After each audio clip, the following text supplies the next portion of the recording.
దేవుడు అందరినీ కూడా నడిపిస్తున్న దేవుడు పిల్లారా.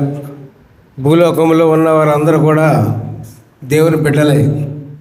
కాబట్టి మనం ఆది నుంచి చూసినట్లయితే పిల్లారా, ఎవరిని ఏ విధంగా నడిపించారో, ఇప్పుడు కూడా ఏ విధంగా నడిపిస్తున్నారో మనం ఒకసారి మరి గుర్తు చేసుకుందాం. దేవునికి స్తోత్రం. హల్లెలూయా.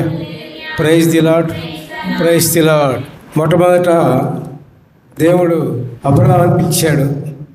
అబ్రహామా, నువ్వు రా, నేను చూపించే ప్రదేశానికి నువ్వు వెళుదు కానీ అన్నారు. దేవుని మాటను ఆధారం చేసుకొని ప్రయాణం చేశారు. ప్రతి చోట విజయాన్ని మరి దేవుడు చూపించగా పొందాడు. ఐగుప్తీయుల బానిసత్వంలో ఉన్నప్పుడు మోషేని పిలిచాడు. ఇదిగో మోషే, నా ప్రజలు ఐగుప్తీయుల బానిసత్వంలో ఉన్నారు, నువ్వు వాళ్ళని విడిపించడానికి రా అని పిలిచి మరి 40 సంవత్సరముల అరణ్య ప్రయాణంలో నడిపించారు. మరి తర్వాత అక్కడి నుంచి మరి కానాను దేశానికి వెళ్ళడానికి యెహోషువని ఎన్నుకున్నాడు దేవుడు. యెహోషువ ద్వారా కానాను దేశానికి ప్రయాణం దేవుని సహాయంతో చేశాడు.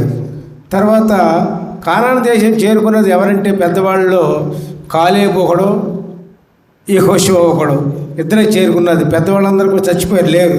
తర్వాత పిల్లకలు వచ్చారనమాట. దేవునికి స్తోత్రం. హల్లెలూయా. Praise the Lord. మధ్యలో వీళ్ళందరూ కూడా ఎన్ని బాధలు, వ్యాధులు, కష్టాలు పడ్డా మరి దేవుని మార్గంలోనే జీవిస్తూ వెళ్ళిపోయారు. దేవుని వెంటే వెళ్ళిపోయారు పిల్లారా. మరి ఆ విధంగా మన జీవితాలు ఉండాలి. మరి ఎటువంటి బాధ వచ్చినా, కష్టం వచ్చినా, నష్టం వచ్చినా మరి దేవుడిని మర్చిపోకుండా మనందరం కూడా జీవించాలి.